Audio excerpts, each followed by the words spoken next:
ఈ ఐపీఎల్ 2025 రెండో new schedule భాగంగా అయితే జీటీ వర్సెస్ డీసీ అయితే తలబడబోతున్నాయి. ఇక ఈ మ్యాచ్లో జరగబోయే టాప్ 5 బ్యాటిల్స్ ఇక మనం ఈ వీడియోలో తెలుసుకుందాం. ఇక లేట్ చేయకుండా let's get into the video. Battle number 1 విషయానికి వస్తే కేఎల్ రాహుల్ వర్సెస్ ప్రసిద్ధ్ కృష్ణ. వీళ్ళిద్దరి మధ్యన చూస్తే స్టాట్స్ ఇప్పటివరకు 39 బాల్లలో పార్టిసిపేట్ చేయగా కేవలం 49 రన్లు కొట్టాడు. యావరేజ్ చూస్తే 16.3గా ఉంది. స్ట్రైక్ రేట్ చూస్తే 125.6గా ఉంది. అలానే 3 సార్లు అవుట్ అయ్యాడు ప్రసిద్ధ్ కృష్ణ బౌలింగ్ లో కేఎల్ రాహుల్.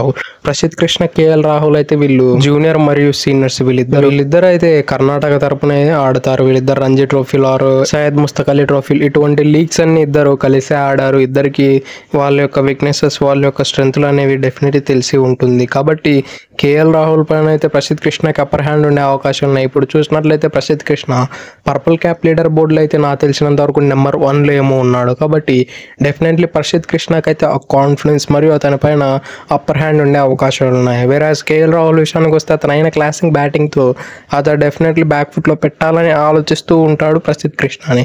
కానీ అది ఏమవుతుందో మనకైతే ఇంతవరకు ఎటువంటి ఎగ్జాక్ట్ ఐడియా అయితే లేదు. బ్యాటిల్ నెంబర్ 2 విషయానికి వస్తే జోష్ బట్లర్ వర్సెస్ కుల్దీప్ యాదవ్. వీరిద్దరి మధ్యన స్టాట్స్ చూసుకుంటే ఇప్పటి వరకు 61 బాల్లలో పార్టిసిపేట్ చేయగా 86 రన్లు కొట్టాడు. యావరేజ్ చూస్తే 43.0గా ఉంది. స్ట్రైక్ రేట్ చూస్తే 141.0గా ఉంది. అలానే 2 సార్లు అవుట్ చేశాడు జోష్ బట్లర్ని కుల్దీప్ యాదవ్. కుల్దీప్ యాదవ్ గురించి మనందరికీ తెలిసింది అతడు అయిన మిస్టరీ అయితే యాడ్ చేస్తాడో తన బౌలింగ్లో. అలానే జోష్ బట్లర్ లాంటి ఫారెన్ ప్లేయర్స్ అయితే డెఫినెట్లీ కుల్దీప్ యాదవ్ లాంటి బౌలింగ్ని అయితే చాలా వరకు ఫేస్ చేసి ఉండరు. కాబట్టి కుల్దీప్ యాదవ్ అతనైన వేరియేషన్స్ అతనైన ఎక్స్పీరియన్స్తో బట్లర్ని బోల్టా కొట్టించే అవకాశాలు చాలా ఎక్కువగా ఉన్నాయి. ఈవెన్ బట్లర్ ఏం తక్కువ అంటే అసలే కాదు. అతడు ఫారెన్ ప్లేయర్స్లో one of the best player to spin. అంటే అతడు స్పిన్నర్లు చాలా బాగా ఆడతాడు ఇతర ఫారెన్ ప్లేయర్స్ చూసుకున్నట్లయితే. కాబట్టి జోష్ బట్లర్కి బౌలింగ్ వేసేటప్పుడు కుల్దీప్ యాదవ్ కూడా కొంచెం ఒళ్ళు దగ్గర పెట్టుకుని అయితే బౌలింగ్ వేసే అవకాశాలు లేకపోలేదు. బ్యాటిల్ నెంబర్ 3 విషయానికి వస్తే శ్రీస్టాన్ స్ట్రప్స్ వర్సెస్ సాయి కిషోర్. ఇదైతే ఒక ఎక్సైటింగ్ బ్యాటిల్ అని చెప్పుకోవచ్చు. మిడిల్ ఓవర్స్ వీరిద్దరి మధ్యన బ్యాటిల్ చేస్తే ఇప్పటివరకు 5 బాల్లలో పార్టిసిపేట్ చేశాడు. ఏకంగా 21 రన్లు కొట్టాడు. యావరేజ్ చూస్తే 21గా ఉంది. స్ట్రైక్ రేట్ చూస్తే ఏకంగా 420గా ఉంది. ఇంతవరకు ఒకసారి కూడా అవుట్ కాలేదు. స్టప్స్ అయితే సాయి కిషోర్ని అయితే లాస్ట్ మ్యాచ్ ఈ సీజన్లోనే వీళ్ళిద్దరు తడబడిన ఫస్ట్ మ్యాచ్లో అయితే అద్భుతంగా ఆడిపడేశాడు. లిటరల్లీ సాయి కిషోర్కి అయితే ఎటువంటి క్లూ లేకుండా అటువంటి బ్యాటింగ్ చేశాడు.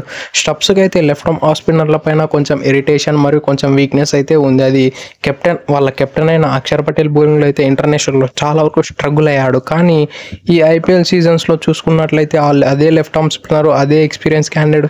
ఈవెన్ అతని దగ్గర ఎక్స్పీరియన్స్ లేదు కానీ అతని దగ్గర స్కిల్ అయితే అద్భుతంగా ఉంది సాయి కిషోర్ దగ్గర. అతడు మెయిన్లీ అతనైన బౌలింగ్ స్టైల్తో రన్స్ అయితే ఆపుతూ ఉంటాడు ఏ స్పిన్నరే. కానీ ఈ టాక్టిక్ చేయడు ఆ రన్స్ ఆపే టాక్టిక్. కానీ ఇతనిలో ఆ స్పెషల్ స్కిల్ అయితే ఉంది. ఆ స్కిల్ని కూడా అతను పక్కన పెట్టి మరి శ్రీస్టాన్ స్ట్రప్స్ అయితే అతన్ని మూతిగా ఆరేసి పడేశాడని చెప్పుకోవచ్చు. ఇక బ్యాటిల్ నెంబర్ 4 విషయానికి వస్తే అభిషేక్ పోరెల్ వర్సెస్ మహమ్మద్ సిరాజ్. వీరిద్దరి మధ్యన స్టాట్స్ చూసుకుంటే ఇప్పటివరకు 7 బాల్లలో పార్టిసిపేట్ చేయగా అందులో 15 రన్లు కొట్టాడు. యావరేజ్ చూస్తే 15 ఉంది. స్ట్రైక్ రేట్ చూస్తే ఏకంగా 214.3గా ఉంది. అంతవరకు ఒకసారి కూడా అవుట్ కాలేదు.